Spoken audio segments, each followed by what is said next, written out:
Tu es facilement remplaçable. Ne l'oublie jamais. Je m'appelle Mathieu. J'ai 29 ans. Je travaille dans le bâtiment pour Crespo Électricité, ici à Lyon. Et j'étais avec Jasmine depuis 3 ans. Ce soir-là, assis dans la cuisine de notre appartement, pendant qu'elle faisait défiler les messages de son ex, Théo, ces mots m'ont frappé comme un coup de masse en pleine poitrine. L'appartement était silencieux, à l'exception du bruit de ses doigts sur l'écran du téléphone, ce tapotement doux et constant que j'avais appris à détester. L'odeur du dîner que j'avais préparé flottait encore dans l'air. Un gratin de pâtes auquel elle avait à peine touché, trop occupée à écrire. La lumière froide du téléphone éclairait son visage, soulignant cette expression de mépris qui m'était devenue si familière. Je lui avais demandé pourquoi Théo continuait de lui envoyer des messages sur des affaires soi-disant non terminées. Une question simple. Sa réponse n'a pas été seulement cruelle. Elle a été calculée. Elle n'a même pas levé les yeux de son téléphone quand elle a dit ça. Je me souviens du goût amer qui m'est monté à la gorge, comme de la bile mélangée à la déception de 3 années ravalées d'un coup. Mes mains tremblaient légèrement, tandis que je tenais mon verre d'eau, essayant de paraître calme, alors qu'à l'intérieur, quelque chose de fondamental se brisait. « Tu as raison », lui ai-je dit en gardant ma voix ferme. Je devrais m'en souvenir. Quelque chose a changé en moi à ce moment-là. Pas vraiment de la colère, plutôt une sorte de clarté, comme quand on conduit dans le brouillard pendant des heures et que soudain il se dissipe et on voit exactement où on est. Jasmine m'avait toujours rabaissé, mais cette fois c'était différent. C'était comme un avertissement que j'aurais dû entendre des mois plus tôt. Elle a ri tout en continuant de taper. Ce rire court et sec qu'elle utilisait quand elle pensait avoir gagné une dispute. Tant mieux. Maintenant, arrête d'être parano avec Théo. C'est juste un ami. Le mensonge est sorti si facilement de ses lèvres que je me suis demandé combien d'autres j'avais avalé sans m'en rendre compte. Je connaissais ce ton, cette inflexion spécifique qu'elle utilisait quand elle cachait quelque chose. C'était la même voix qu'elle avait utilisée pour dire que son nouveau sac à main était un cadeau de sa mère, alors qu'en réalité il avait coûté la moitié de mon salaire. J'ai observé ses doigts bouger sur l'écran, répondant à des messages qu'elle ne me laissait pas voir. Elle inclinait toujours son téléphone loin de moi quand je passais, comme si j'étais un enfant curieux à qui on ne pouvait pas confier des secrets d'adulte. L'appartement m'a soudain semblé plus petit, les murs se refermant sur moi comme si l'espace lui-même savait que notre relation était en train de suffoquer. 3 ans à marcher sur des œufs. 3 ans où elle corrigeait ma façon de m'habiller, de parler à ses amis, de tenir ma fourchette au dîner.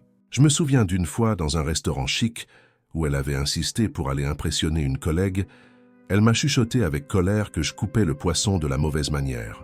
Il y a une mauvaise manière de couper du poisson? Apparemment oui. Et je trouvais toujours cette manière. 3 ans à entendre que j'avais de la chance qu'elle me supporte. Que les hommes comme moi devraient être reconnaissants d'avoir une femme comme elle. Que sans elle, je redeviendrais juste un simple ouvrier du bâtiment sans avenir. Ces mots étaient toujours déguisés en sollicitude, comme si elle me rendait service en me rappelant constamment mes limites. Je vais faire un tour en voiture, j'ai dit en attrapant déjà les clés sur le comptoir. Comme tu veux. L'indifférence dans sa voix faisait plus mal que n'importe quel cri. Ramène du lait en revenant. Bio, pas cette merde que tu as achetée la dernière fois. J'ai pris mes clés et je suis sorti. Le son de la porte se fermant derrière moi comme un point final à une phrase que je n'avais pas encore le courage de terminer. Dans mon pick-up, l'odeur familière de vieux cuir et de café renversé m'a accueilli comme une étreinte. C'était mon espace, le seul endroit où Jasmine ne pouvait pas me critiquer. Elle détestait mon pick-up, disait que ça faisait prolo, que je devrais acheter une berline comme celle de Théo. Mais ce pick-up, je l'avais acheté avec ma première prime de chef d'équipe et chaque éraflure sur la carrosserie racontait une histoire qu'elle n'avait jamais voulu entendre. Je suis resté assis un long moment à penser à Victoire, la cousine de Jasmine. C'était étrange comme mon esprit revenait toujours à elle quand j'avais besoin d'une bouffée d'air frais mental. Lors des repas de famille, Victoire me regardait avec une sorte de solidarité quand Jasmine faisait un de ses commentaires méchants. Ses yeux marrons semblaient toujours s'excuser en silence pour le comportement de sa cousine. Elle hochait légèrement la tête, comme si elle s'excusait pour quelque chose qui n'était pas de sa faute. Je me souviens particulièrement d'un déjeuner dominical chez les parents de Jasmine. Nous étions tous assis sur la terrasse, le soleil de l'après-midi créant des ombres dansantes à travers les feuilles du platane. Jasmine racontait une promotion au travail. Gesticulant avec son verre de vin, quand elle s'est soudainement tournée vers moi et a dit « Mathieu aussi a eu une petite promotion, n'est-ce pas mon chéri? Maintenant, il supervise d'autres électriciens. » La façon dont elle a dit « petite promotion », rabaissant ma réussite devant tout le monde, m'a retourné l'estomac. C'est là que Victoire est intervenue. Superviser une équipe de 15 personnes sur des chantiers de construction, ce n'est pas rien, a-t-elle dit calmement mais fermement. Ça demande du leadership, des connaissances techniques et des compétences relationnelles. Félicitations, Mathieu. Jasmine avait lancé un regard assassin à sa cousine, mais Victoire avait soutenu son regard, buvant une gorgée de son jus de fruits de la passion, comme si elle ne venait pas de défier la reine du royaume. Une fois, à la fête d'anniversaire de Jasmine, Victoire m'a pris à part. C'était au moment où Jasmine faisait une scène, parce que le gâteau n'était pas exactement comme elle l'avait demandé, humiliant la pauvre pâtissière devant tous les invités. Je m'étais éloigné dans le jardin, ayant besoin d'air, quand j'ai senti une main douce sur mon épaule. C'était Victoire, tenant 2 bières fraîches, la condensation coulant sur ses doigts. « J'ai pensé que tu en aurais besoin », a-t-elle dit en m'en tendant une. Nous sommes restés silencieux un moment, écoutant les grillons et la musique étouffée venant de l'intérieur. Son parfum, quelque chose de doux comme le jasmin, se mêlait à l'odeur de l'herbe fraîchement coupée. « Tu ne mérites pas la façon dont elle te parle », a-t-elle finalement murmuré, sa voix se perdant presque dans le bruit de la fontaine du jardin. « Il fallait que quelqu'un te le dise. J'ai ignoré à l'époque. Loyauté familiale, ai-je pensé. Elle est juste gentille. » Mais assis dans ce pick-up, j'ai réalisé que Victoire avait été la seule personne dans le cercle de Jasmine à m'avoir jamais traité comme si j'avais de l'importance. Mon téléphone a vibré, interrompant mes pensées. Un message de Jasmine. « Et achète le lait bio, pas cette saloperie bon marché. Ah, et passe à la pharmacie. J'ai besoin d'aspirine. Ton cinéma me donne mal à la tête. » J'ai fixé ce message pendant 1 minute entière. Mon cinéma? J'avais posé une question simple sur son ex, et d'une manière ou d'une autre, c'est moi qui faisais du cinéma.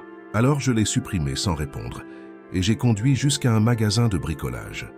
Le magasin était sur le point de fermer, mais Monsieur Georges, le propriétaire, me connaissait depuis des années. « Mathieu, quelle surprise! Besoin de quelque chose pour un projet ?» a-t-il demandé, sa moustache grise bougeant tandis qu'il souriait. « Juste besoin de sortir un peu, j'ai admis, passant la main sur une boîte de vis sans vraiment la voir. Des problèmes à la maison ? Monsieur Georges avait cette sagesse de celui qui a beaucoup vécu. Ce n'était pas une question indiscrète, juste une inquiétude sincère. Quelque chose comme ça, j'ai répondu. Il a hoché la tête, comprenant sans avoir besoin d'explication. Tu sais, Mathieu, j'ai travaillé avec ton père avant qu'il ne parte. Un homme bon, un travailleur. Il serait fier de voir ce que tu es devenu. Chef d'équipe à 29 ans, ta propre équipe, le respect de tes collègues. Ce n'est pas rien. Ces mots m'ont frappé de manière inattendue. Mon père était mort quand j'avais 22 ans, juste après que j'ai commencé chez Crespo Électricité. Il n'a jamais vu ma promotion, n'a jamais su que j'avais réussi à devenir plus qu'un simple électricien. Merci. Monsieur Georges, ai-je réussi à dire, la voix un peu étranglée. Et Mathieu, a-t-il ajouté alors que je me tournais pour partir, quiconque ne voit pas ta valeur ne mérite pas ton temps. Quand je suis rentré à la maison 2 heures plus tard, sans le lait et sans l'aspirine, Jasmine dormait. Ou faisait semblant de dormir, c'était difficile à savoir.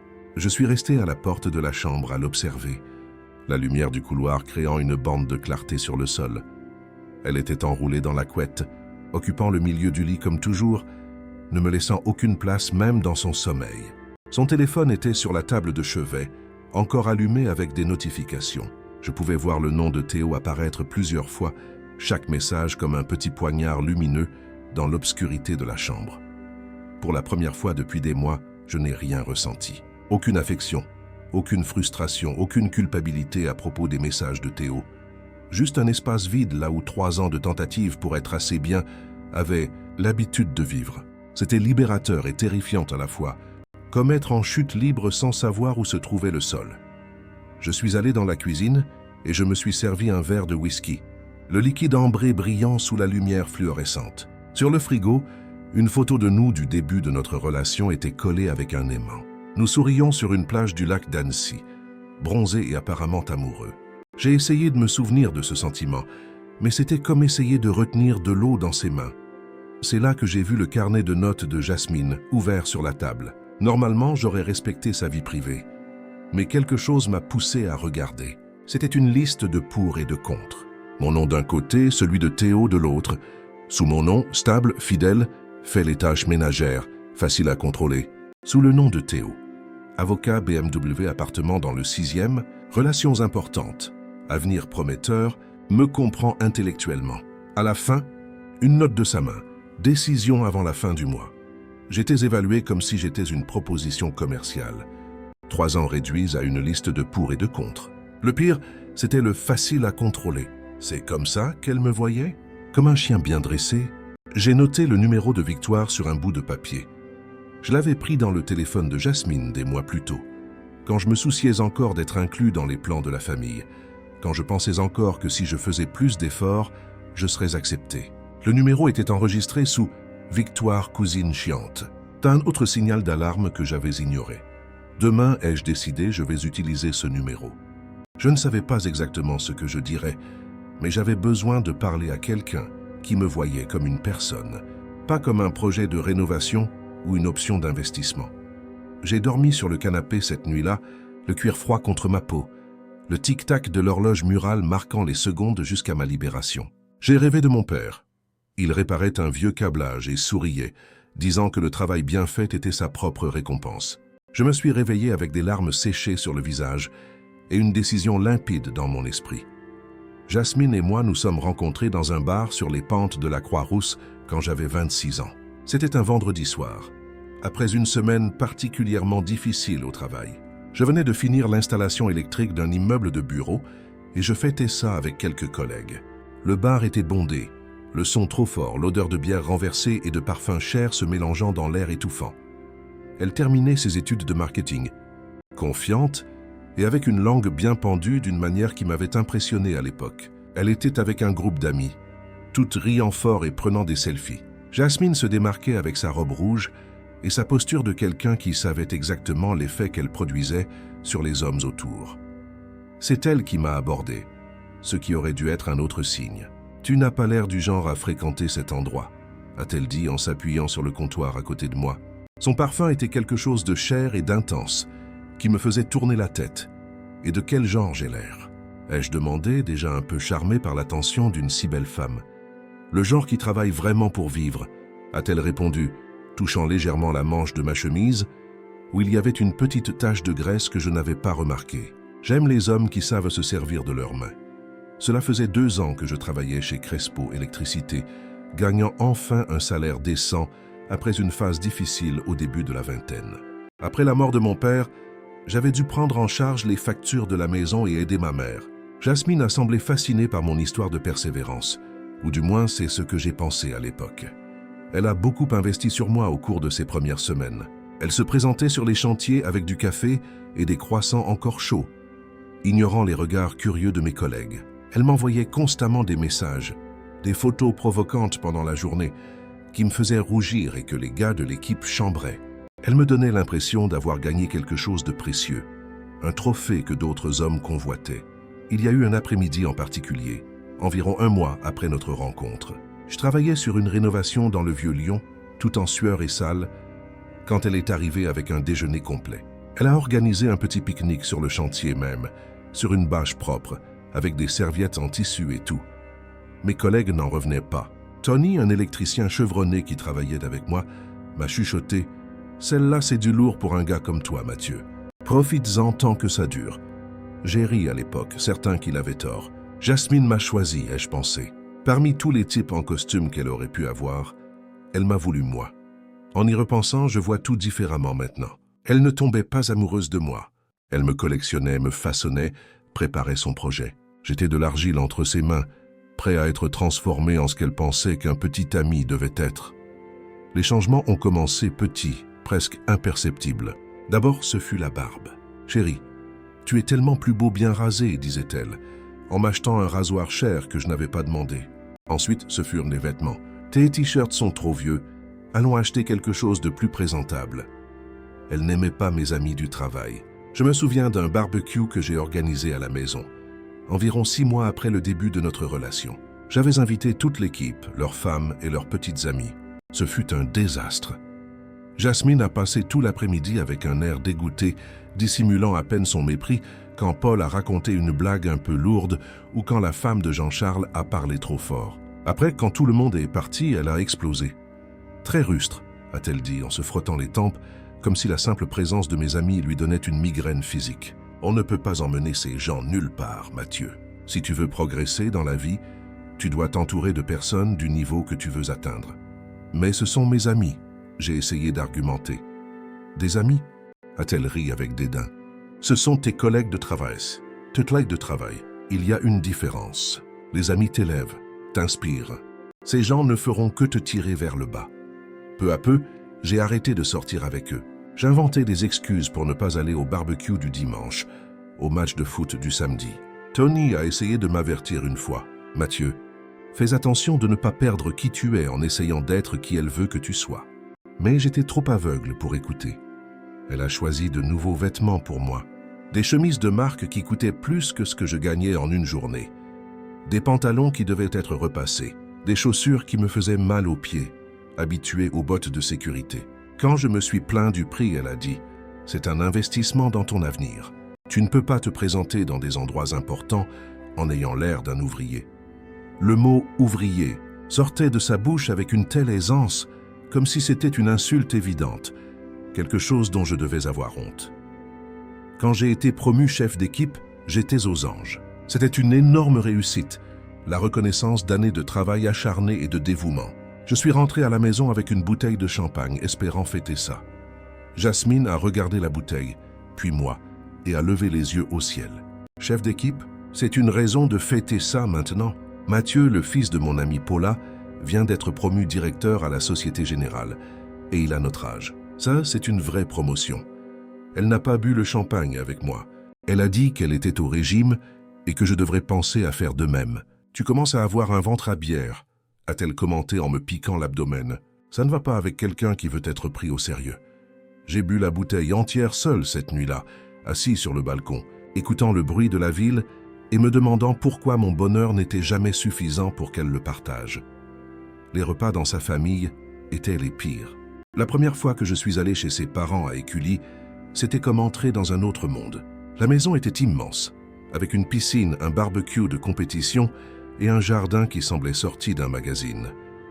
Robert et Patricia, les parents de Jasmine, possédaient 3 magasins de meubles en ville. « Meubles Sant'Angelo, où votre rêve devient réalité » était le slogan. Ils m'ont accueilli avec une politesse froide, cette courtoisie calculée de ceux qui évaluent si vous êtes digne d'être là. « Que faites-vous exactement, Mathieu » a demandé Robert pendant le dîner, bien que Jasmine le lui ait déjà dit. « Je travaille dans les installations électriques, monsieur. Je suis chef d'équipe chez Crespo Électricité. »« Ah oui, un travail honnête, a-t-il dit, d'une manière qui faisait sonner honnête, comme médiocre. Et vous comptez rester dans ce domaine. »« Je cherche toujours à progresser, » j'ai répondu, sentant la sueur dans mes paumes. « Bien sûr, bien sûr. » Patricia est intervenue. « C'est important d'avoir de l'ambition. Jasmine nous a dit que vous suiviez des cours du soir ?» J'ai menti. J'ai dit que oui, que j'étudiais le management, alors qu'en réalité, j'avais à peine le temps de respirer entre le travail et les exigences constantes de Jasmine. Il me demandait ce que je faisais et, quand je disais que je travaillais dans les installations électriques, ils hochaient poliment la tête avant de changer de sujet pour quelque chose de plus intéressant. Généralement leurs affaires ou les vacances en Europe qu'ils prévoyaient. Jasmine ne me défendait jamais. En fait, elle semblait aimer me voir mal à l'aise, comme si ma souffrance validait sa supériorité. Elle riait avec son père quand il faisait des blagues sur la sagesse de l'ouvrier, ou quand sa mère se demandait à voix haute si je ne voudrais pas un jour évoluer vers quelque chose de plus professionnel. Il y a eu un dîner en particulier qui est resté gravé dans ma mémoire. C'était l'anniversaire de Patricia, et toute la famille était réunie. Le beau-frère de Jasmine, le mari de sa sœur aînée, était médecin.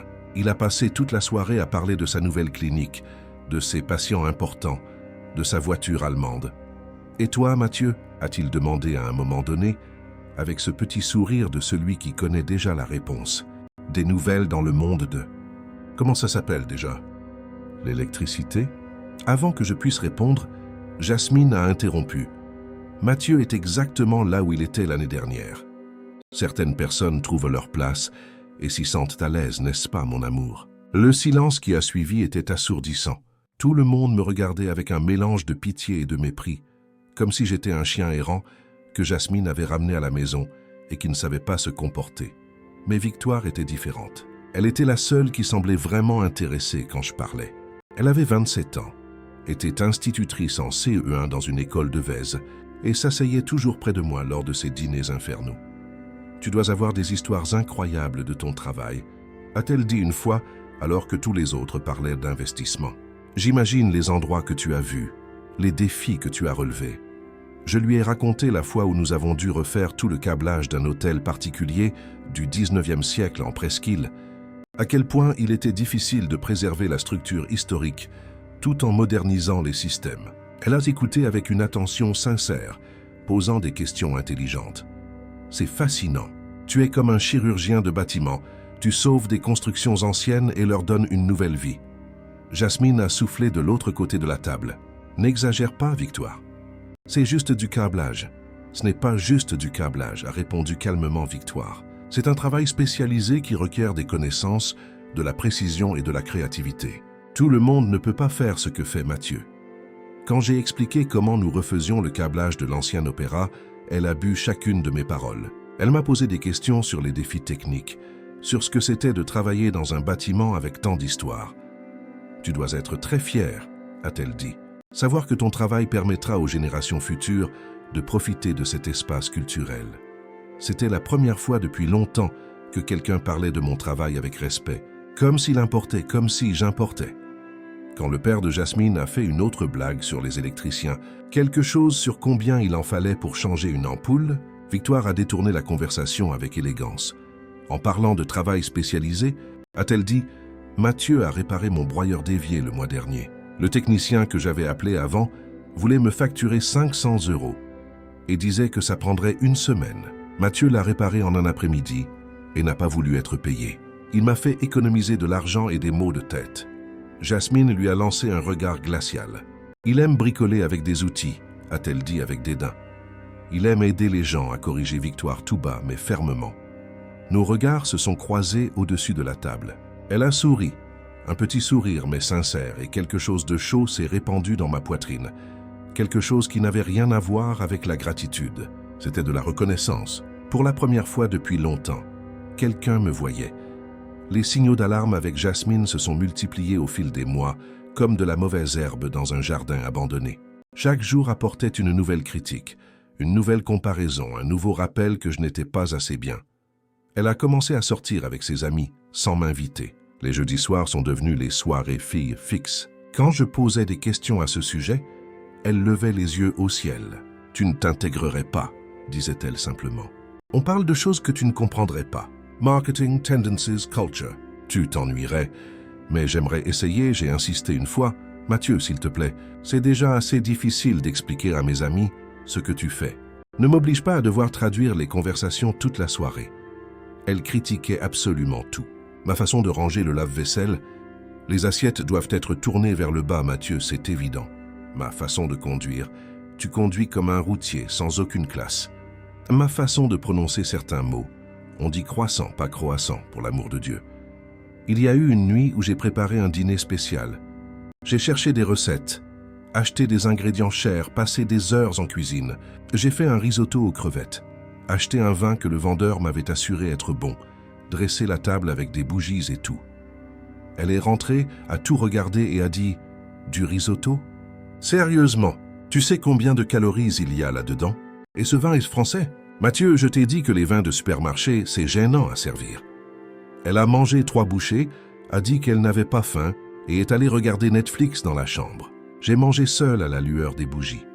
Le risotto refroidissant dans l'assiette, le goût amer du rejet plus fort que n'importe quel assaisonnement. Quand Théo a commencé à lui envoyer des messages, il y a 6 mois, c'était comme regarder un accident de voiture au ralenti. On le voit arriver, on sait que ça va être mauvais, mais on ne peut ni détourner le regard ni l'empêcher. Il traverse un divorce. A-t-elle expliqué la première fois que j'ai posé des questions sur les messages constants? Je lui apporte juste un soutien émotionnel. C'est ce que font les amis. Mais les messages arrivaient à toute heure. Pendant le dîner, son téléphone vibrait et elle le prenait immédiatement. souriant à l'écran d'une manière dont elle ne me souriait plus depuis des mois. Au milieu de la nuit, je me réveillais avec des notifications et elle répondait en chuchotant pour ne pas me réveiller complètement, bien que la lueur de l'écran et le son de ses doigts tapant rendaient impossible de se rendormir.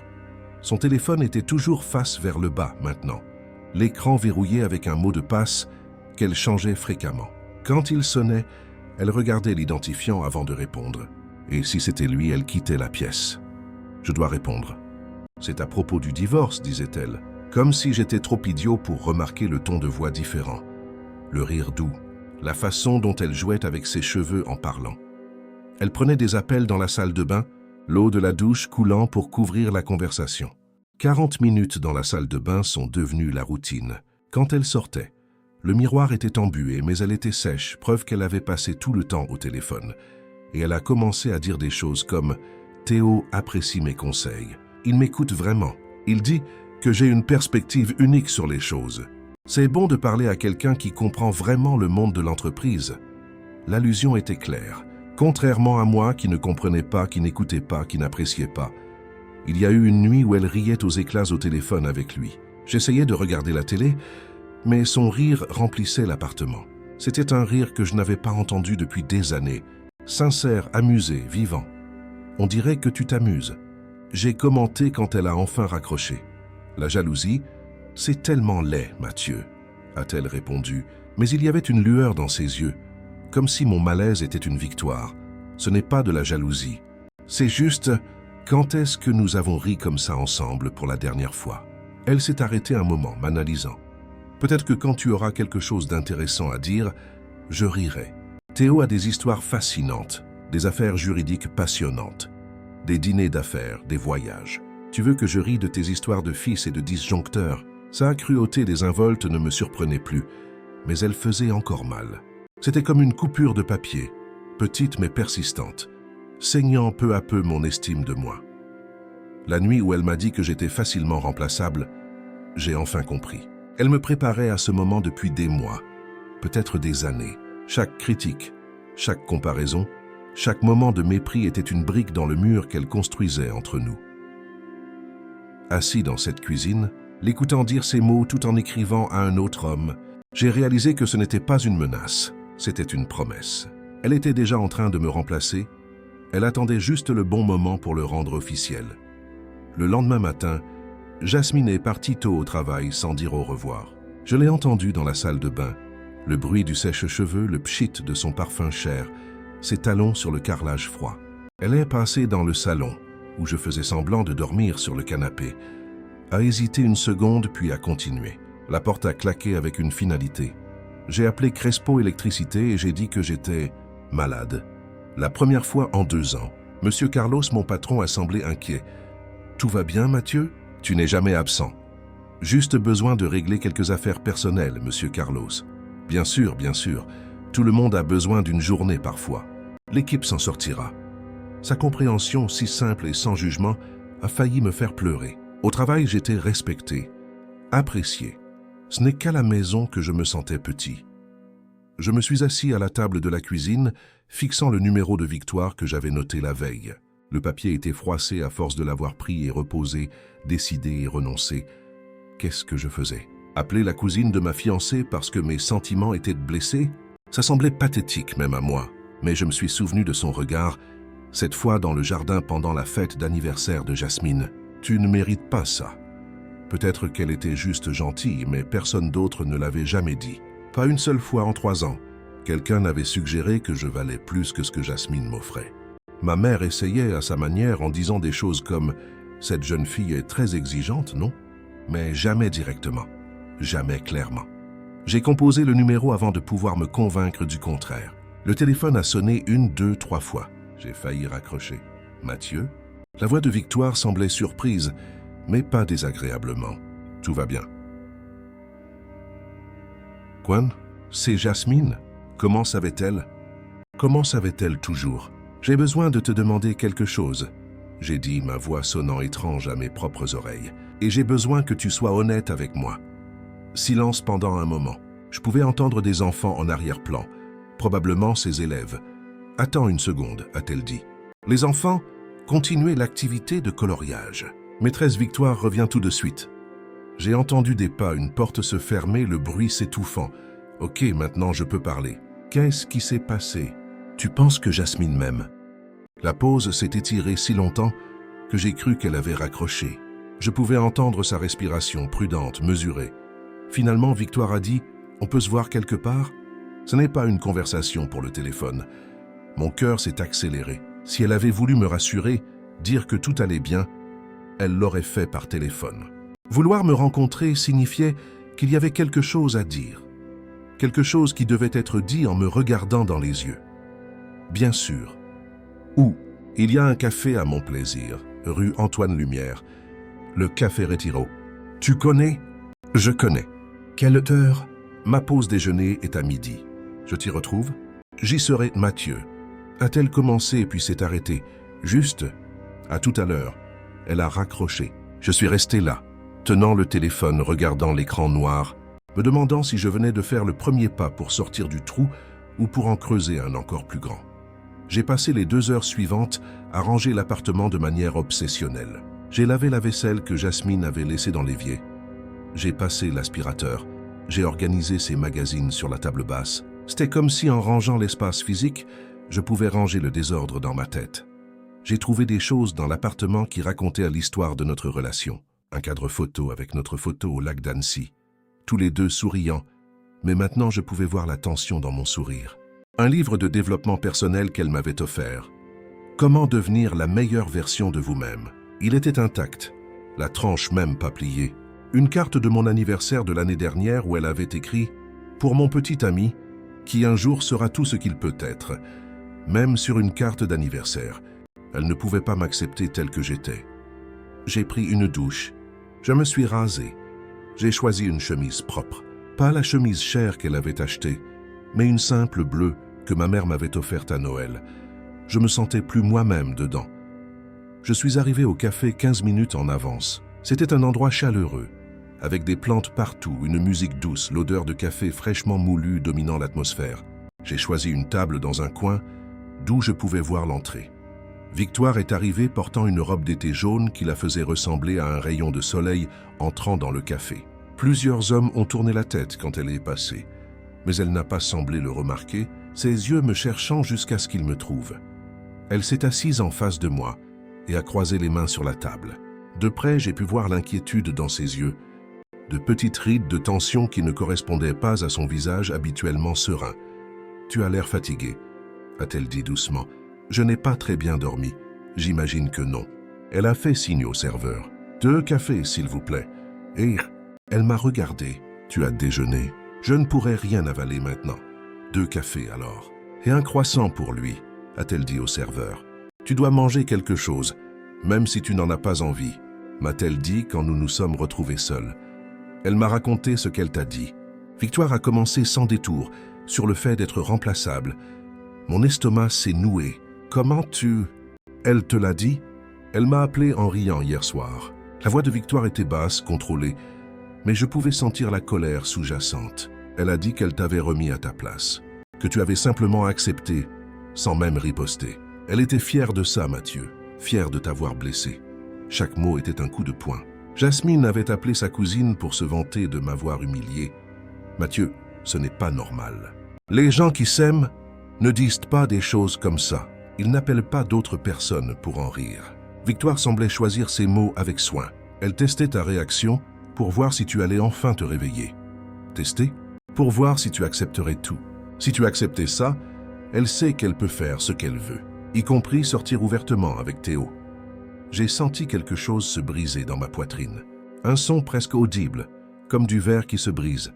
Je me suis demandé si j'étais fou, si j'étais trop sensible, si j'exagérais. Tu n'es pas fou. Victoire a tendu la main sur la table et a touché la mienne. Sa main était chaude, douce, réconfortante d'une manière qui m'a fait réaliser à quel point j'étais en manque de douceur. Jasmine a toujours été cruelle. Même quand nous étions enfants, elle disait des choses horribles et agissait ensuite comme si le problème venait de toi, parce que tu avais été blessé. Pourquoi personne n'a jamais rien dit? Parce qu'elle est douée pour faire sentir aux gens qu'ils le méritent. Elle a ce talent troublant de déformer la réalité. de te faire douter de ta propre perception. C'est de la manipulation, Mathieu, pure et simple. Les yeux de Victoire brillaient d'une colère que je n'avais jamais vue auparavant. C'était beau et terrifiant à la fois, de voir quelqu'un d'aussi furieux en ma faveur. Mais tu ne mérites pas ça, Mathieu. Tu es gentil et travailleur. Tu répares les choses pour les gens sans qu'ils le demandent. Tu te souviens du café que j'aime, un macchiato au lait d'amande avec une pincée de cannelle. Tu écoutes quand je parle de mes élèves. Tu te souviens de leur nom. Tu as tenu ma main ce jour-là à l'hôpital quand mon père a eu son infarctus et que Jasmine était trop occupée pour venir. Jasmine ne voit rien de tout ça. J'ai regardé nos mains. Elle n'avait pas retiré la sienne et je ne voulais pas qu'elle le fasse. C'était la connexion la plus honnête que j'avais ressentie depuis des années. Je pense à partir, j'ai finalement dit « Tu devrais », a dit Victoire immédiatement, sans hésitation. Tu aurais dû la quitter depuis longtemps. Depuis cette fois où elle t'a fait dormir dans la voiture parce que tu es arrivé trop en sueur du travail au dîner de ses parents, ou quand elle a fait semblant de ne pas te connaître à cet événement de son entreprise parce que tu étais en tenue de travail. Tu savais ça? Ah Mathieu, je sais tout. Elle le raconte comme si c'était des histoires drôles, comme si t'humilier était un passe-temps amusant. La honte m'a brûlé le visage. Pendant tout ce temps, toute la famille savait. Tous voyaient comment elle me traitait, et personne ne disait rien. Quelque chose a changé dans l'air entre nous. Victoire l'a remarqué aussi, car elle a retiré sa main, rougissant légèrement. Ses joues sont devenues roses d'une manière qui m'a donné envie de les toucher. « Je suis désolé, a-t-elle dit. Je ne devrais pas. Tu es toujours avec elle et je ne t'excuse pas. S'il te plaît. » J'ai regardé son visage. Je l'ai vraiment regardé pour la première fois. Les yeux marrons avec des reflets dorés quand la lumière frappait. Le petit nez avec des taches de rousseur presque invisibles. Les lèvres pleines qu'elle mordillait quand elle était nerveuse. Comme maintenant. Je peux te poser une autre question. Elle a hoché la tête, mordillant toujours sa lèvre inférieure. Tu aimerais dîner avec moi? Pas en famille, juste nous deux. Le silence s'est étiré. Je pouvais entendre mon cœur battre. Le bruit du vaporisateur de la machine à café, les conversations étouffées des autres tables. Tout semblait lointain sauf elle. Victoire a souri, un sourire qui a commencé petit et a grandi jusqu'à illuminer tout son visage. « Mathieu, ça fait 3 ans que j'attends que tu me poses cette question. » 3 ans? Depuis le premier dîner de famille où tu es venu. Tu es arrivé avec des fleurs pour ma tante. Tu as proposé d'aider en cuisine, tu as parlé de foot avec mon grand-père même si tu détestes le sport. J'ai vu comment tu traitais tout le monde avec respect, même quand ils ne te le rendaient pas. Et j'ai pensé, cet homme mérite tellement plus que ce qu'il va recevoir ici. Pourquoi tu n'as jamais? Parce que tu étais avec ma cousine, parce que tu semblais l'aimer, parce que je me suis convaincu que c'était juste de la solitude, que n'importe quel homme gentil me ferait sentir comme ça. Mais ce n'était pas vrai. C'était toi, ça a toujours été toi. Et Jasmine, qu'est-ce qu'on fait à son sujet? Tu lui dis la vérité, que c'est fini, qu'elle en a choisi un autre, que tu passes à autre chose. Elle va dire qu'on avait une liaison, laisse-la dire. Ceux qui comptent connaissent la vérité, et ceux qui la croient sans poser de questions ne méritent pas notre inquiétude. Pour la première fois depuis des mois, peut-être des années, j'ai senti que je pouvais respirer complètement, comme si j'avais été sous l'eau tout ce temps et que j'avais enfin atteint la surface. Cette nuit-là, je suis entré dans notre appartement avec une énergie différente. Chaque pas était ferme, décidé. Je savais ce que je devais faire. Jasmine était sur le canapé, le téléphone collé à l'oreille, riant de quelque chose que Théo avait dit. Elle portait le pyjama en soie qui coûtait 100 €, celui qu'elle ne mettait que pour les occasions spéciales. L'appartement sentait son parfum cher mélangé à du vin. Une bouteille de vin était ouverte sur la table basse. 2 verres utilisés. 2 verres. Elle avait eu de la visite. Je dois y aller, a-t-elle dit quand elle m'a vu, sa voix passant instantanément de mélodieuse à irritée. Mathieu est arrivé. Elle a raccroché et m'a regardé avec attente, comme une professeure attendant une explication d'un élève à problème. Où est le lait? Où as-tu passé toute la journée? J'ai oublié le lait. Et j'ai passé la journée à réfléchir. Son expression s'est assombrie, ses sourcils se fronçant d'une manière que je connaissais bien. C'était le prélude à une explosion. Tu as oublié? Je t'ai spécifiquement demandé de... Il faut qu'on parle, j'ai interrompu. Ma voix est sortie plus ferme que je ne l'espérais. Jasmine a cligné des yeux, clairement pas habituée à être interrompue. Pendant un instant, elle a semblé vraiment surprise. De quoi? A-t-elle demandé déjà sur la défensive. De Théo? De Théo? De la façon dont tu me traites? De nous, De tout. Elle a posé son téléphone soigneusement sur la table, ses mouvements délibérés, calculés. Elle s'est redressée sur le canapé, croisant les jambes, adoptant une posture de pouvoir. Ah, ça va être bien. Laisse-moi deviner. Tu as réfléchi toute la journée à notre conversation d'hier soir et maintenant tu veux avoir une grande discussion de couple. Quelle maturité, Mathieu. Quelle évolution.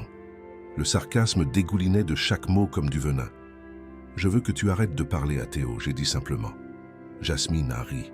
Pas un rire nerveux ou surpris. Un véritable éclat de rire.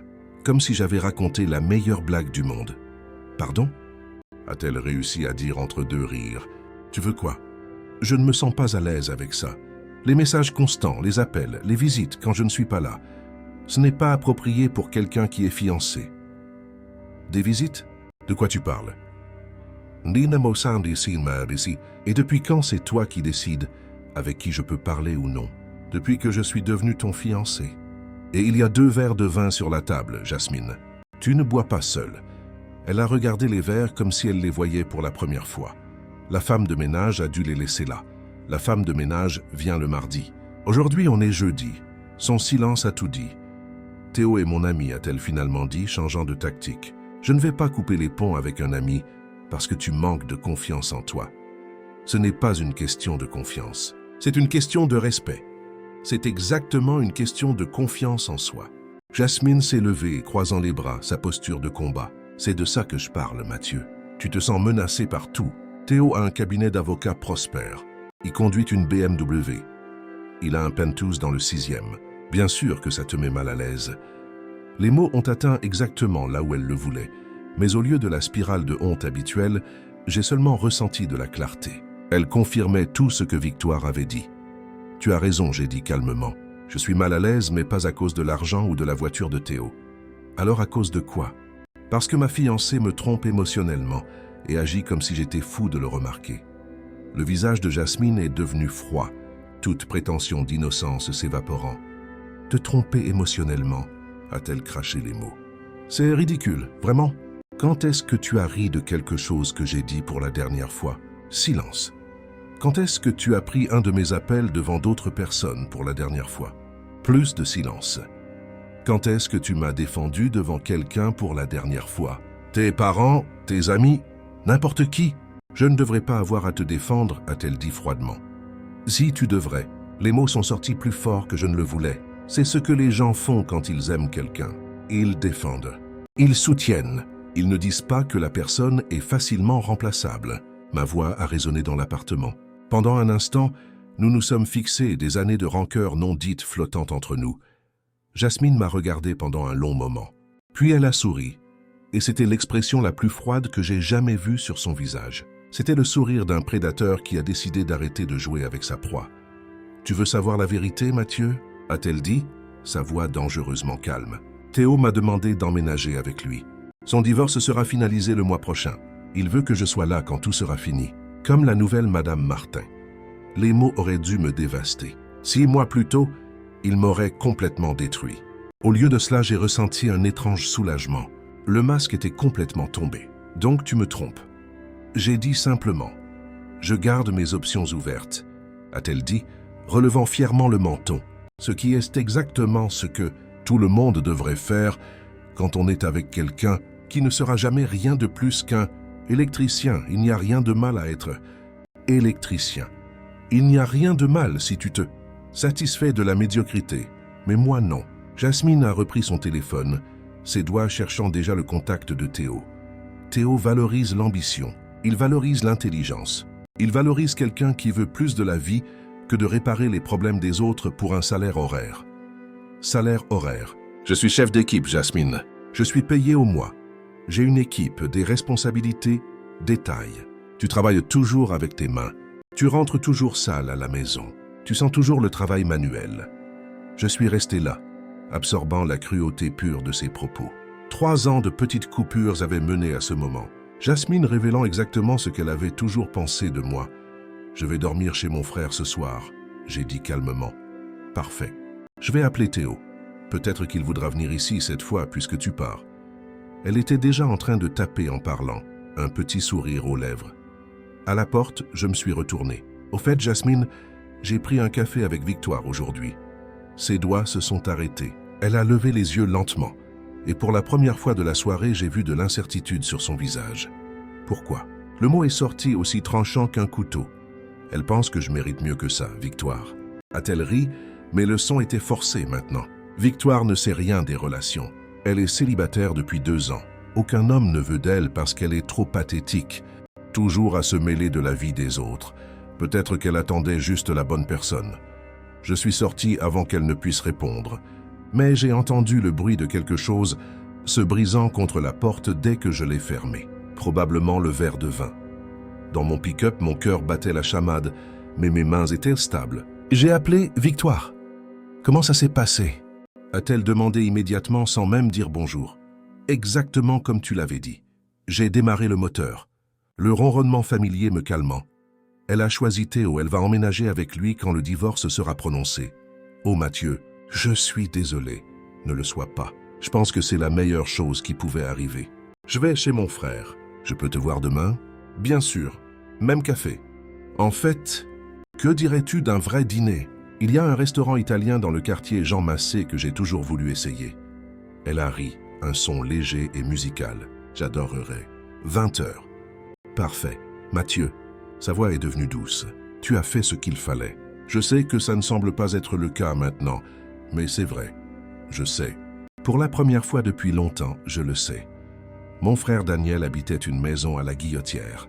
C'était une maison simple mais accueillante, avec un petit jardin devant dont sa femme, Marine, s'occupait avec soin. Quand il a ouvert la porte et a vu mon visage et le sac à dos sur mon épaule, il n'a pas posé de questions. « Marine » a-t-il crié, « mets une assiette de plus à table et sors les bonnes bières. » Il m'a emmené directement sur la terrasse à l'arrière. C'était notre endroit depuis l'enfance, où nous résolvions les problèmes et partagions les secrets. Le barbecue que nous avions construit ensemble était toujours là, un peu de travers mais fonctionnel. Daniel a regardé mon visage et a pris 2 bières dans le frigo. « Jasmine » a-t-il demandé en ouvrant les bouteilles avec le couteau suisse que notre père lui avait donné. Je lui ai tout raconté, chaque détail, chaque humiliation, chaque révélation. Marine nous a rejoints à un moment donné, apportant des amuse-gueules et plus de bière, et écoutant en silence solidaire. Daniel n'avait jamais aimé Jasmine, mais il s'était tu parce qu'il pensait que j'étais heureux. Pendant que je parlais, son expression s'assombrissait, ses poings se serrant et se desserrant à plusieurs reprises. Elle préparait ça depuis des mois, a-t-il dit quand j'ai fini. Les commentaires sur Théo, les critiques, te faire sentir comme une merde. Elle te préparait à accepter de te faire larguer. Pourquoi ne pas juste rompre avec moi? C'est Marine qui a répondu. Parce qu'elle voulait un plan B. Si les choses avec Théo n'avaient pas marché, elle aurait pu te garder sous le coude. Tu étais le port de sécurité pendant qu'elle testait des eaux plus profondes. Daniel a pris une longue gorgée. Mathieu, tu sais, je ne me suis jamais mêlé de tes relations, mais cette femme est un poison. Je me souviens de cette fois où vous êtes venu pour le barbecue de mon anniversaire. Elle a passé tout son temps sur son téléphone, se plaignant de la chaleur, de la musique, de la nourriture. Quand tu es allé aux toilettes, elle m'a dit que c'était le dernier barbecue de Prolos auquel elle assistait. Elle a dit ça? Elle l'a dit! Et Marine a entendu. C'est pour ça qu'on ne vous a plus jamais invité à rien. Je suis désolé, mec. J'aurais dû m'en rendre compte. Non, m'a interrompu Daniel. Tu étais amoureux. Ou tu pensais l'être. On ne voit pas clair quand on est au milieu de la tempête. Nous sommes restés à boire en silence pendant un moment, écoutant les bruits de la nuit. Les chiens qui aboient, une musique lointaine venant d'une fête, la vie qui continuait malgré mon monde qui venait de s'effondrer. Et Victoire a soudainement demandé Marine. Quoi, elle? Ne fais pas l'idiot. J'ai toujours vu comment vous vous regardez lors des dîners de famille. Il y a une alchimie là. J'ai parlé du café et de l'invitation à dîner. Marine a souri pour la première fois de la soirée. Victoire est un amour. Tu te souviens quand elle a aidé à la kermesse de l'école de Pierre? Elle est restée toute la journée à organiser, à vendre sans jamais se plaindre.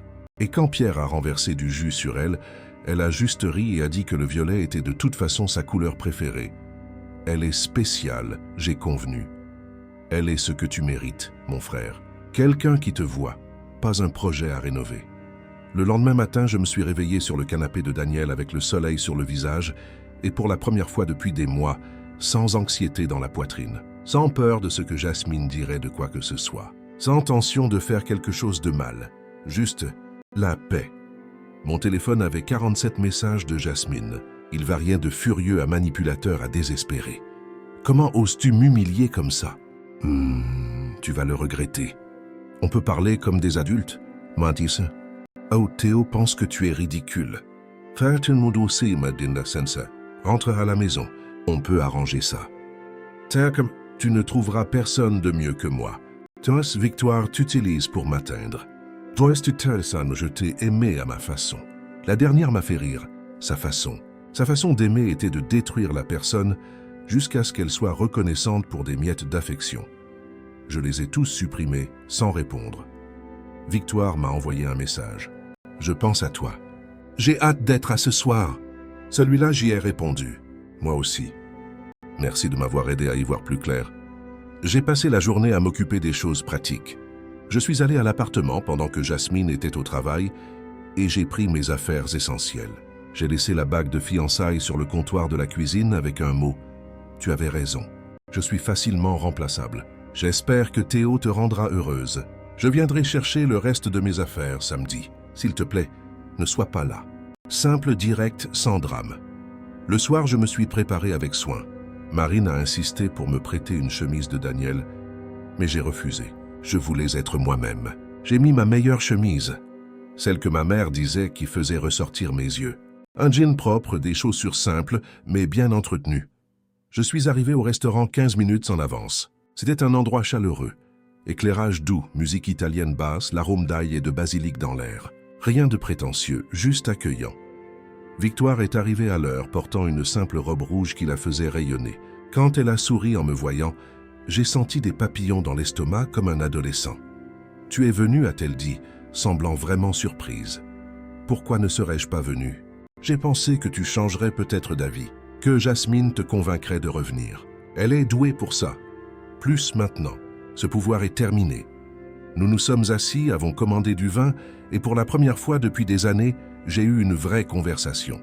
Nous avons parlé de tout. De ses élèves, de ses espoirs de devenir directrice, de sa peur des araignées, de sa passion secrète pour les mauvais films d'horreur.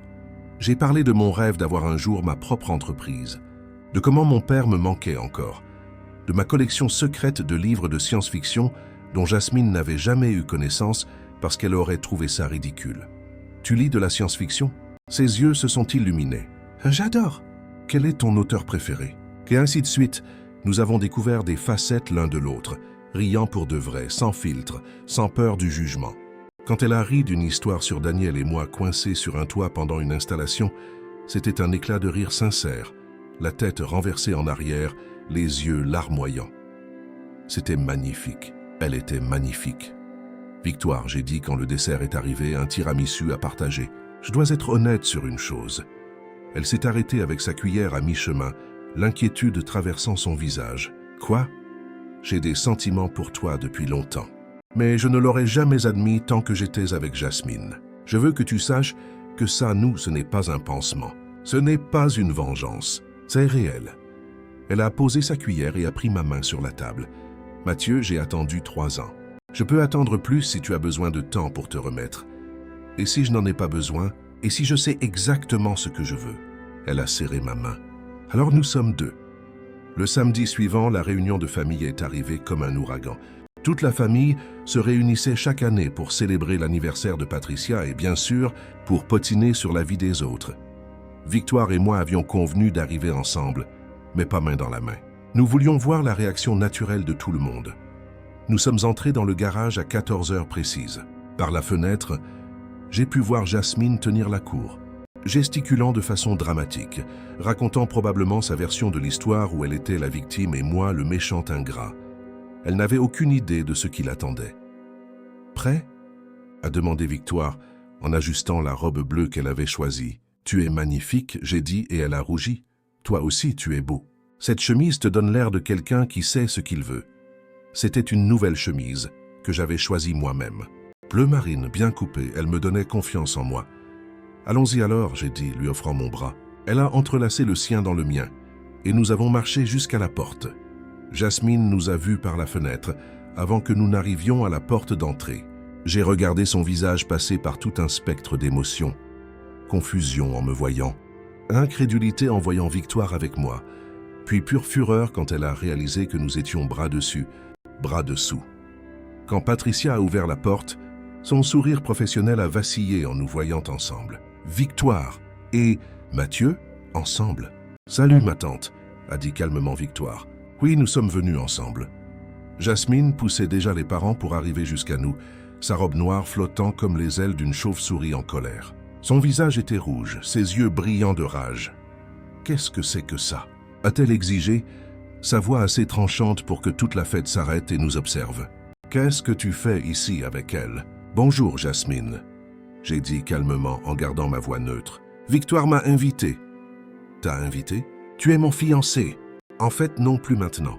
J'ai gardé ma voix ferme pendant que toute la fête se tournait pour nous regarder. Jette un œil sur le comptoir de ta cuisine, où j'ai laissé la bague, ou plutôt où elle était, puisque tu l'as probablement déjà rendue pour verser un acompte sur la bague que Théo va te donner. Le visage de Jasmine est devenu encore plus rouge, si c'était possible. « Tu m'as quitté pour ma cousine » a-t-elle presque crié. « Tu m'as trompé avec ma propre famille. » « Je n'ai jamais trompé personne » j'ai dit calmement, contrairement à certains. Robert s'est avancé, sa présence imposante essayant de contrôler la situation. « Qu'est-ce qui se passe ici ? Quelqu'un peut expliquer ? » « Papa, Mathieu est... » a commencé Jasmine. « Jasmine a une liaison avec Théo Martin depuis des mois » a dit clairement Victoire, sa voix portant dans la pièce silencieuse. Elle a dit à Mathieu qu'il était facilement remplaçable et qu'elle allait emménager avec Théo dès que son divorce serait finalisé. Alors Mathieu est parti, ce que toute personne avec un peu de dignité aurait fait. « Ce n'est pas » a commencé Jasmine, mais Robert l'a interrompu. « Théo Martin, l'avocat, il n'est pas marié. »« Il l'était » a dit lentement Patricia, les pièces du puzzle s'assemblant. « J'ai entendu dire qu'il divorçait. Quelque chose à propos d'une autre femme. » Tous les yeux se sont tournés vers Jasmine. La pièce est devenue silencieuse, le genre de silence qui précède les tempêtes. Jasmine a regardé sa famille, réalisant qu'elle avait perdu le contrôle du récit. Son divorce sera bientôt finalisé, a-t-elle dit sur la défensive. Ce n'est pas comme vous le pensez. Comment est-ce alors ? A demandé l'oncle Thomas, le père de Victoire. Tu sortais avec un homme marié alors que tu étais fiancé ? Ce n'est pas si simple. Ça me semble assez simple, a dit grand-mère Rose de sa place d'honneur sur le canapé. Tu as trompé ce brave garçon avec un homme marié. Où est ta honte, ma fille ? Au moins, Théo a un avenir, a dit désespérément Jasmine. Au moins, il n'est pas juste un électricien. Le mépris dans sa voix a résonné dans la pièce. J'ai vu plusieurs membres de la famille échanger des regards mal à l'aise. L'oncle Auguste, qui avait un garage, a froncé les sourcils. La tante Carmen, qui était cuisinière, a secoué la tête. Mathieu est un homme bon, a dit la mère de Victoire. Hélène, doucement mais fermement. Il a toujours été respectueux et gentil avec nous. Il a réparé la porte de notre garage l'été dernier, a ajouté l'oncle Thomas. Il n'a pas voulu être payé. Il a dit que c'était la famille. Il a aidé à installer ma nouvelle clim, a dit la tante Carmen. Il a réparé le câblage de mon magasin après ce court-circuit, a ajouté lentement Robert en regardant sa fille. Il a sauvé mon stock. Il a refusé d'être payé aussi. Il a aidé la moitié de la famille avec des problèmes électriques, a dit Patricia regardant sa fille avec une déception évidente. Toujours disponible, toujours serviable. Et tu le traites comme ça ? Jasmine a réalisé qu'elle était piégée. Sa famille la voyait clairement pour la première fois. Le vernis de supériorité qu'elle avait poli pendant des années se fissurait. « Vous ne comprenez pas », a-t-elle essayé une dernière fois. « Mathieu et moi n'étions pas compatibles. Nous voulons des choses différentes de la vie. »« Oui », a dit Victoire, « tu veux un homme qui trompe sa femme. Mathieu veut quelqu'un qui le respecte. Toi, Jasmine s'est tournée vers sa cousine. Tu as toujours voulu ce qui était à moi. Tu as toujours été jalouse. » Jalouse ? Victoire a ri. Mais il n'y avait pas d'humour dans le son. « Jasmine, j'avais pitié de toi. Tu avais un homme merveilleux qui t'aimait. Et tu l'as jeté, pourquoi ? Pour une voiture allemande et un nom de famille important ? C'est plus que ça. Ah oui ? Alors dis-moi, qu'est-ce que Théo t'offre ? À part le statut et l'argent. Connaît-il ton plat préféré ? Se souvient-il de ton anniversaire sans que Facebook le lui rappelle ? A-t-il déjà tenu ta main pendant un mauvais film ? Juste parce que tu voulais le voir. Silence. Mathieu faisait tout ça, a continué Victoire. Et plus encore. Et tu l'as traité de remplaçable. Grand-mère Rose s'est levée, une petite silhouette mais imposante, Jasmine, viens ici. Jasmine s'est approchée avec hésitation. Sa grand-mère l'a examinée de haut en bas, puis a dit assez fort pour que tout le monde entende « Tu avais de l'or entre les mains et tu l'as échangé contre de la camelote brillante. La honte est sur toi. » Mathieu, elle s'est tournée vers moi. « Tu es le bienvenu dans cette famille, avec ou sans elle. » Le visage de Jasmine s'est effondré. Des larmes ont commencé à couler, mais personne n'a bougé pour la consoler. « Ce n'est pas juste, » a-t-elle murmuré. « Non, » a dit Robert, sa voix lourde de déception. « Ce qui était juste, c'est ce que Mathieu méritait et n'a jamais reçu de toi. » « Victoire, Mathieu, s'il vous plaît, restez. »« Jasmine, je pense qu'il vaut mieux que tu partes. »« Papa, » a-t-elle protesté. « Tu as fait ton choix, ma fille. Maintenant, vis avec les conséquences. » Jasmine a regardé autour de la pièce une fois de plus, cherchant un allié, quelqu'un qui prendrait son parti. Elle n'a trouvé personne. Même sa sœur aînée a détourné le regard. Elle est sortie en claquant la porte si fort que les cadres sur le mur ont tremblé. Le silence qui a suivi a été rompu par grand-mère Rose. « Bon, maintenant que le cirque est terminé, on peut manger? J'ai faim et l'odeur du rôti me tue. » La tension s'est dissipée. Les gens ont ri nerveusement. Les conversations ont repris et la vie a continué. Victoire a serré ma main. « Tu vas bien ?»« Je vais très bien, j'ai dit, et c'était vrai. Je me sens libre. » Le reste de l'après-midi s'est déroulé dans un flou de conversation, de nourriture et étonnamment d'acceptation. Robert m'a pris à part à un moment donné. « Mathieu, a-t-il dit, mal à l'aise. Je vous dois des excuses. J'ai laissé ma fille vous maltraiter sous mon toit. Ce n'est pas bien. Monsieur Robert, Non, laissez-moi finir. Vous êtes un homme bon. Tout le monde peut le voir. J'ai laissé les préjugés sur les métiers obscurcir mon jugement. Mon père était charpentier, vous savez? Il a construit le premier magasin de meubles de ses propres mains. J'ai oublié d'où je venais. Il a tendu la main. Je l'ai serrée. Prenez soin de Victoire, a-t-il dit. Elle mérite d'être heureuse. J'ai l'intention de le faire, monsieur. Et Mathieu, appelez-moi Robert. Nous sommes de la famille maintenant. 6 mois plus tard, toute l'histoire était devenue une légende familiale. La femme de Théo, Christiane, a trouvé les messages via la sauvegarde iCloud qu'il avait oublié qu'elle avait accès. Ce n'était pas seulement des messages, c'était des photos, des promesses, des plans détaillés pour l'avenir. Christiane n'était pas du genre à accepter l'infidélité en silence. Elle avait des relations, de l'influence et, plus important encore, elle avait des preuves. Elle a poursuivi Théo pour adultère.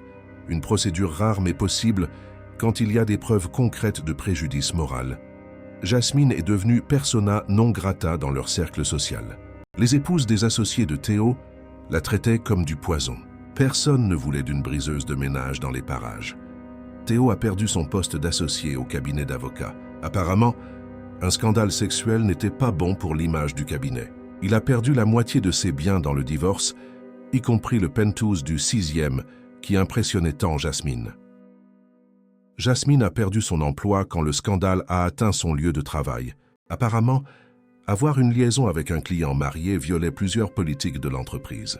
Le fait qu'elle ait utilisé son email professionnel pour certains des messages les plus compromettants n'a pas aidé. Elle est retournée vivre chez ses parents. À 31 ans, sans emploi, sans petit ami, avec une réputation en lambeaux. Robert et Patricia, bien qu'ils l'aimaient, ont établi des règles strictes. Pas de visite de Théo, chercher activement un emploi, thérapie obligatoire. Mais Lyon, bien qu'immense, est une petite ville quand il s'agit de ragots. Les gens parlent, surtout dans certains cercles, l'histoire de la fille qui a quitté son fiancé travailleur pour l'amant riche qui l'a laissé tomber est devenue une fable édifiante. Lors des déjeuners du dimanche, Jasmine a appris ce que c'était, que d'être facilement remplaçable quand ses amis l'ont abandonnée un par un.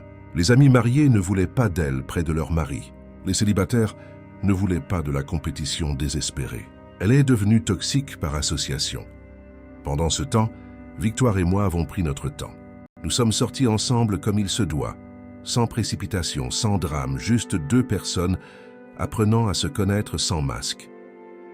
Elle m'a présenté à son monde. Elle m'a emmené à l'école où elle travaillait. Les enfants m'ont immédiatement adoré. Surtout quand j'ai montré quelques tours simples avec de l'électricité statique. Tonton Mathieu est devenu un nom courant dans sa classe. Je l'ai présenté à mes amis du travail, ceux que Jasmine m'avait fait abandonner. Ils l'ont accueilli à bras ouverts. Tony a dit « Ça, c'est une vraie femme, Mathieu. Garde-la précieusement. » Le dimanche, nous allions au barbecue de Daniel. Marine et Victoire sont devenues meilleures amies presque instantanément. C'était beau de voir les deux comploter dans la cuisine, riant de blagues que Daniel et moi ne comprenions pas. Un an plus tard, un jeudi après-midi ordinaire, j'ai emmené Victoire dans ce même café, où elle m'avait dit pour la première fois que je méritais mieux. J'avais tout préparé à l'avance. Le propriétaire du café, qui nous connaissait bien maintenant, avait réservé notre table préférée. Il y avait des fleurs, ses préférées, des iris violets, rien de trop tape à l'œil, juste ce qu'il fallait. Victoire, j'ai commencé quand le café est arrivé. Il y a un an, tu m'as dit que je méritais mieux. Elle a souri, et tu le méritais. Mais ce que je ne savais pas à l'époque, c'est que le meilleur, c'était toi. Ça a toujours été toi. Je me suis agenouillé là, au milieu du café. Les gens ont arrêté de parler. Quelqu'un a sorti son téléphone pour filmer. Victoire Hélène Santos, tu m'as appris ce que c'est que d'être apprécié. Tu m'as montré que l'amour ne consiste pas à rabaisser quelqu'un, mais à grandir ensemble. Acceptes-tu de m'épouser? Les larmes coulaient sur son visage, mais elle souriait. Oui, 1000 fois oui. Tout le café a applaudi. Le propriétaire a apporté du champagne gratuitement. C'était parfait dans sa simplicité, exactement comme nous. Le mariage a eu lieu 2 ans après cette réunion de famille fatidique. C'était dans une ferme rénovée dans les monts du Lyonnais. Rien d'extravagant, juste beau et plein d'amour. Daniel était mon témoin, bien sûr. Dans son discours, il a dit « Parfois, la meilleure chose qui puisse arriver à un gars, c'est de perdre quelque chose qu'il pensait vouloir pour pouvoir trouver ce dont il avait vraiment besoin. » Mathieu pensait qu'il devait prouver sa valeur. Mais Victoire lui a montré qu'il avait déjà de la valeur. Il avait juste besoin de quelqu'un qui le voie. Robert m'a pris à part pendant la fête. Il était ému, ce qui était rare pour lui. « Mathieu, tu as transformé ma nièce. Je ne l'ai jamais vue aussi heureuse. Et tu m'as appris une leçon importante sur le fait de ne pas juger la valeur d'un homme à son travail, mais à son caractère. Merci pour ça. » Patricia a pleuré pendant toute la cérémonie. Des larmes de joie, a-t-elle assuré à tout le monde. Peut-être aussi des larmes de regret pour ce que sa fille a jeté, mais elle ne l'a jamais dit. Jasmine est venue au mariage. C'était une décision difficile de l'inviter, mais Victoire a insisté. La famille, c'est la famille, a-t-elle dit. Et peut-être que voir ce qu'est le véritable amour l'aidera. Elle est venue avec un nouveau petit ami, André, qu'elle a rencontré en ligne. Un comptable, divorcé, père de 2 enfants. Il semblait être un homme bon, fatigué mais gentil. Elle était différente, plus calme, plus humble. La thérapie fonctionnait apparemment. Pendant la fête, elle s'est approchée de nous. Elle était nerveuse, se tordant les mains. « Mathieu, Victoire, a-t-elle commencé. Je veux m'excuser, vraiment. Ce que j'ai fait était impardonnable. Mathieu, je t'ai traité horriblement. Victoire, j'ai dit des choses horribles. Je n'attends pas de pardon, mais je devais le dire. Nous nous sommes regardés. Victoire a serré ma main. Jasmine, j'ai dit, le passé est le passé. Nous avons tous appris quelque chose. Je te souhaite d'être heureuse. Sincèrement. » Elle a hoché la tête, les yeux humides. Vous méritez tous les deux tout le bonheur du monde. Et vous l'avez trouvé. C'est beau à voir. Elle s'est éloignée, retournant vers André qui l'attendait patiemment. Peut-être qu'elle avait appris quelque chose après tout. Aujourd'hui, 5 ans plus tard, la vie est belle. Mieux que belle. Elle est pleine. Victoire est maintenant directrice adjointe de l'école. Elle a travaillé dur, étudié, s'est dévouée. La voir réaliser ses rêves me remplit de fierté. J'ai ouvert ma propre entreprise d'installations électriques, MS Électricité. Ça a commencé petit, juste moi et 2 employés. Maintenant, nous avons 15 personnes dans l'équipe et des contrats avec certains des plus grands promoteurs de la ville. Jasmine avait tort. Il n'y avait pas de plafond pour un électricien, seulement pour quelqu'un avec une vision limitée. Nous avons une maison près du parc de Paris-Ly. Rien d'extravagant, mais c'est la nôtre. Il y a un grand jardin où nos 2 enfants, Pierre, 3 ans, et Laura, 1 an, peuvent jouer. Il y a un atelier dans le garage, où je peux travailler sur des projets personnels et apprendre à Pierre à se servir des outils. Victoire a transformé une pièce en bibliothèque, avec des étagères du sol au plafond, remplies de livres de science-fiction que nous collectionnons maintenant ensemble. Le dimanche, pendant que les enfants font la sieste, nous nous allongeons sur le canapé et lisons ensemble, les jambes entrelacées, dans un silence confortable. La famille reste unie. Robert et Patricia sont des grands-parents gaga. Ils oublient complètement qu'ils trouvaient mon travail inférieur quand Pierre parle de Papy Mathieu qui fait fonctionner les lumières. Daniel et Marine habitent près de chez nous. Nos enfants grandissent ensemble comme des cousins frères. Les barbecues du dimanche sont maintenant une tradition sacrée, plein de rire, de bière fraîche et d'amour. Jasmine a refait sa vie aussi. Elle s'est mariée avec André, a eu une fille. Elle travaille dans une plus petite entreprise maintenant. Sans le glamour d'avant, mais elle semble plus en paix. Lors des réunions de famille, nous sommes cordiaux. Le passé n'est pas oublié, mais il est pardonné. Parfois, tard dans la nuit, quand Victoire dort à côté de moi, sa main sur ma poitrine, nos enfants en sécurité dans leur chambre, je pense à cette nuit dans la cuisine du vieil appartement. Tu es facilement remplaçable. Jasmine avait raison sur une chose. J'étais facilement remplaçable dans sa vie, mais elle avait tort sur ce que cela signifiait. Cela ne me rendait pas sans valeur. Cela m'a libéré pour trouver ma vraie valeur. Et plus important encore, cela m'a libéré pour trouver quelqu'un qui ne penserait jamais à me remplacer. Quelqu'un qui me voit non pas comme un projet à améliorer, mais comme un partenaire pour la vie. Victoire bouge dans son sommeil, se blottissant plus près. Elle murmure mon nom et sourit, toujours endormie. Je l'embrasse doucement sur le front, respirant le parfum de ses cheveux. Toujours le même jasmin doux d'il y a des années. Parfois, la meilleure vengeance n'est pas la vengeance du tout. C'est simplement de bien vivre, d'aimer complètement et d'être sincèrement, incontestablement heureux. Et je le suis. Mon Dieu, comme je suis heureux!